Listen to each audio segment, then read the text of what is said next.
Good morning all students. Good morning all students. अपना जो chapter चल रहा है पंच का प्लांट वाटर रिलेशंस, इसमें जो अपना टॉपिक है परासरण ऑस्मोसिस। तो परासरण की कल की मैंने बात की थी, परासरण के बारे में दोबारा पढ़ेंगे। जैसे परासरण की डेफिनेशन मैंने कल आपको बताई थी कि अर्ध पारगम में झिल्ली के द्वारा केवल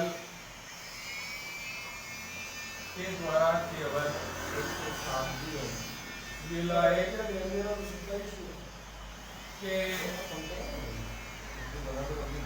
अणुओं का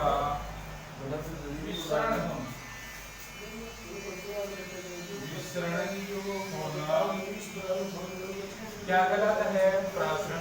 अर्धपारगम्य झिल्ली के द्वारा केवल विलायक के अणुओं का विसरण होना क्या कहलाता है? परासरण। डेफिनेशन समझ में आई होगी, दोबारा देखना कि अर्धपारगम्य झिल्ली के द्वारा केवल विलायक के अणुओं का मिश्रण होना क्या कहलाता है? परासरण। एक डेफिनेशन तो ये सबसे छोटी डेफिनेशन है। सेकंड डेफिनेशन और बताएं आपको, किसी विलायक के अणुओं का अपनी अधिक सांद्रता से कम सांद्रता की ओर, अधिक सांद्रता से कम सांद्रता की ओर अर्धपारगम्य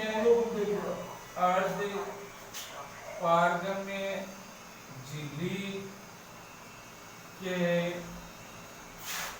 माध्यम से गमन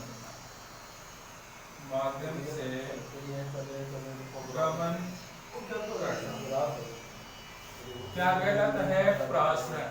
किसी विलायक के अणुओं का अपनी अधिक सांद्रता से कम सांद्रता की ओर अर्धपारगम्य झिल्ली के माध्यम से गमन करना क्या कहलाता है? परासरण कहलाता है।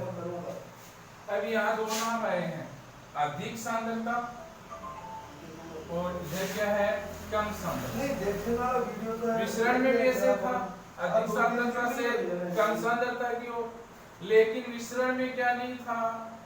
अर्धपारगम्य झिल्ली नाम नहीं था। तो ये परासरण की डेफिनेशन है, अर्धपारगम्य झिल्ली के द्वारा केवल विलायक के अणुओं का विसरण होना। या द्वारा इसकी दूसरी डेफिनेशन क्या बताई है? किसी विलायक के अणुओं का अपनी अधिक सांद्रता से कम सांद्रता की ओर अर्धपारगम्य झिल्ली के माध्यम से गमन करना क्या कहलाता है? परासरण कहलाता है। फिर परासरण को समझाने हेतु एक प्रयोग करेंगे हम। तो परासरण को समझाने के लिए क्या करते हैं हम? प्रयोग। तो प्रयोग हेतु हम एक कीट लेते हैं जिसका नाम है थिसिल की परासरण है। इसको समझाने हेतु एक क्या करेंगे हम? प्रयोग में कौन सा कीट लेते हैं? थिसिल कीट लेते हैं। जैसे यहाँ मैं जो संरचना बना रहा हूँ वो थिसिल कीट की बना रहा हूँ।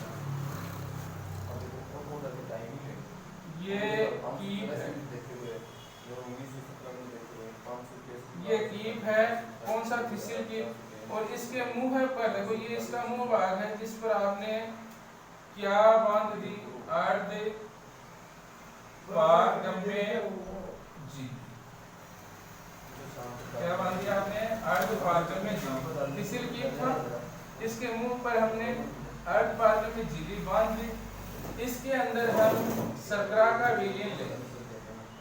इसका विलयन लेंगे, शर्करा का विलयन लेंगे। फिसिल कीप में किसका विलयन लेते हैं? शर्करा का विलयन लेते हैं। अब इस फिसिल कीप को बीकर के अंदर रखेंगे। ये बीकर फिसिल कीप है, इसको आप किस में रखोगे? बीकर के अंदर रखोगे। तो बीकर के अंदर हम जल लेते हैं। बीकर के अंदर हम क्या लेते हैं? जल लेते हैं। तो ये हो गया जल, जिसको हम क्या बोलेंगे यहाँ? विलायक। बीकर के अंदर हम जल लेते हैं, जो एक प्रकार का क्या है? विलायक। तो यहाँ देखो, इसमें किसका विलयन है? शर्करा का विलयन। किसका विलयन है? शर्करा का विलयन है। यहाँ विलायक के सांद्रता कम है। शर्करा का विलयन है, इसमें विलायक के अणुओं की सांद्रता क्या है? कम है। बीकर है, बीकर में क्या है? जल है। यहाँ विलायक है, वन जल एक प्रकार का क्या है? विलायक है। यहाँ विलायक की सांद्रता, यहाँ विलायक की सांद्रता अधिक है। तो देखो बच्चों, जो फिसिल कीप को बीकर के अंदर रखेंगे तो कुछ समय पश्चात विलायक के अणु अधिक सांद्रता से, विलायक के अणु ना यहाँ से अधिक सांद्रता से किसके अंदर प्रवेश करेंगे? फिसिल कीप में। किसके माध्यम से प्रवेश कर रहे हैं? अर्धपारगम्य झिल्ली के माध्यम से। ये क्रिया कब तक चलेगी? जब तक फिसिल कीप और बीकर दोनों के बीच विलायक के अणुओं की सांद्रता क्या हो जाए? बराबर। तब तक ये क्रिया चलेगी। तो कुछ घंटों बाद हम देखते हैं तो फिसिल कीप में प्रारंभिक शर्करा का विलयन यहाँ तक था, और जो प्रासरण की क्रिया हो जाती है तो इसमें जल की सांद्रता बढ़ जाएगी। माने जो शर्करा का विलयन है, इसकी सांद्रता, शर्करा के जो विलयन है इसकी मात्रा बढ़ जाएगी। तो ये जो प्रयोग है वो अपने को किसके बारे में बता रहा है? प्रासरण के बारे में। तो दोबारा देखना, प्रयोग के लिए कौन सा कीप लेते हैं? फिसिल कीप। ये फिसिल कीप था, इसके मुंह पर हमने कौन सी झिल्ली बांधी? अर्धपारगम्य झिल्ली। फिसिल कीप में आपने किसका विलयन लिया? शर्करा का विलयन। बीकर में आपने क्या लिया? जल। जल एक प्रकार का क्या है? विलायक। यहाँ विलायक के अणुओं की सांद्रता क्या? अधिकतम।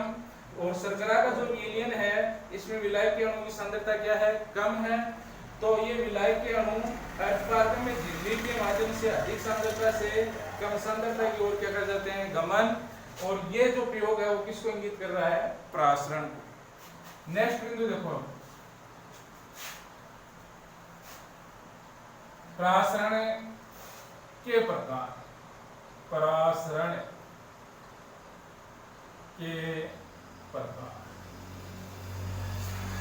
तो प्रासरण के प्रकार, तो प्रासरण दो प्रकार का होता है। पहला बाह्य प्रासरण,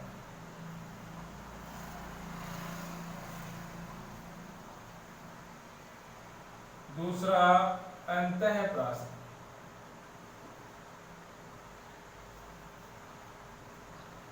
पहला क्या होता है? बाह्य प्रासरण, दूसरा अंतः प्रासरण। प्रासरण के प्रकार पढ़ने से पहले हम एक बिंदु पढ़ेंगे यहाँ, विलयन की सांद्रता के आधार पर विलयन के प्रकार। के प्रकार यहाँ देखो, प्रासरण के दो प्रकार हैं, बाह्य प्रासरण, दूसरा कौन सा है? अंतः प्रासरण। ये दोनों प्रकार पढ़ने से पहले एक बिंदु हमें समझना है, विलयन की सांद्रता के आधार पर विलयन के प्रकार। तो आपको तीन प्रकार बताए थे मैंने, सम प्रासरी विलयन, दूसरा अल्प प्रासरी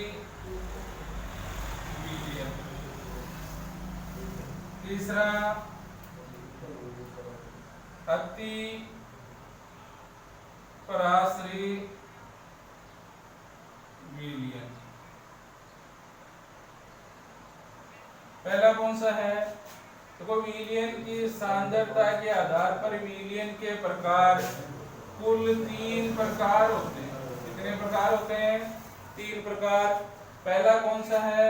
समप्रासरी विलयन, दूसरा कौन सा है अल्प प्राश्रयी विलयन, तीसरा कौन सा है अति प्राश्रयी विलयन। जैसे हम पहले सम प्राश्रयी विलयन की बात करेंगे तो यहाँ आपको बताएं पहला कौन सा पढ़ेंगे हम, एक नंबर पे सम प्राश्रयी विलयन, सम प्राश्रयी विलयन। तो सम का अर्थ क्या होता है समान। यहाँ जैसे बात करें ये बिक्कर है, बिक्कर में विलयन है, बिक्कर है क्या नाम है इसका बिक्कर, इसमें क्या है विलयन।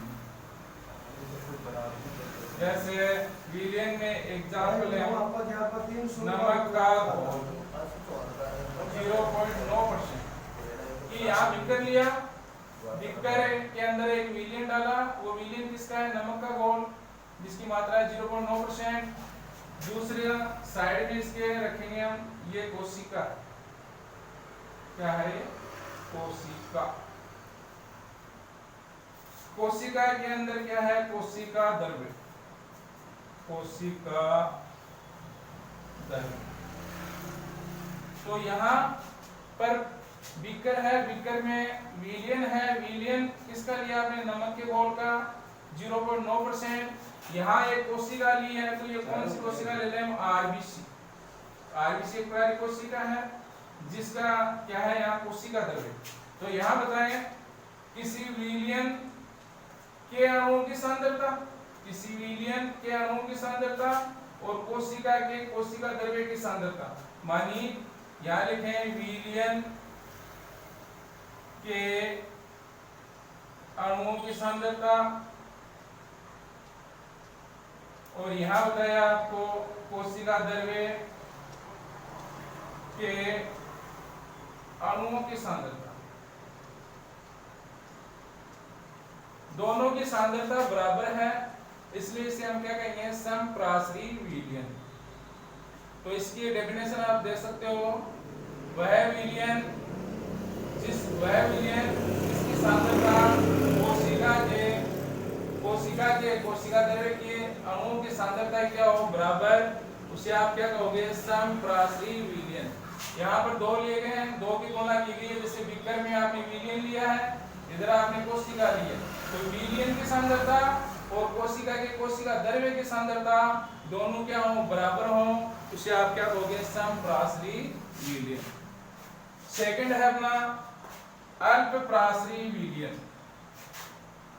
सेकंड बिंदु क्या है अपना अल्प प्राश्रयी विलयन। यहां लिखे हम जैसे अल्प प्राश्रयी विलयन। अल्प प्राश्रयी विलयन में क्या होगा, जैसे आपने एक बीकर लिया, बीकर में आपने क्या लिया विलयन,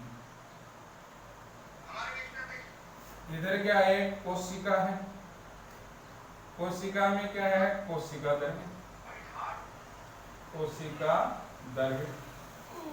इधर आपने बीकर लिया, बीकर में क्या लिया विलयन, इधर आपने कोशिका ली, कोशिका में क्या लिया कोशिका ली, कोशिका के अंदर क्या है कोशिका द्रव्य।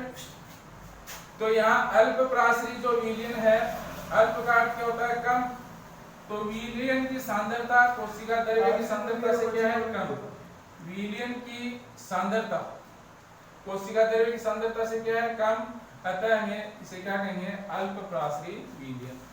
इस प्रकार के मनीष ने यह डेफिनेशन दे, जब किसी विलयन की सांद्रता, जब किसी विलयन की सांद्रता कोशिका द्रव्य की सांद्रता से क्या हो अल्प हो या कम हो, उसे हम क्या कहेंगे अल्प प्राश्रयी विलयन। नेक्स्ट है अपना अति प्राश्रयी विलयन। अति प्राश्रयी विलयन, यहाँ पर बीकर है, बीकर में क्या है विलयन है, किस टाइप का विलयन है अति प्राश्रयी प्रकार का विलयन है। इधर क्या है कोशिका है, कोशिका के अंदर क्या है कोशिका द्रव्य, कोशिका द्रव्य। यहाँ विलयन की सांद्रता अधिकतम है, इससे अधिकतम है कोशिका द्रव्य की सांद्रता से। जब किसी विलयन की सांद्रता कोशिका द्रव्य की सांद्रता से क्या हो, अधिक हो, तो उसे आप क्या कहोगे, अति पराश्रयी विलयन कहते हैं। जब किसी विलयन की सांद्रता कोशिका द्रव्य की सांद्रता से क्या हो, अधिक हो, उसे आप क्या कहोगे, अति पराश्रयी विलयन। तो दोबारा देखें, हम पहला कौन सा बताया हमने, समपराश्रयी विलयन।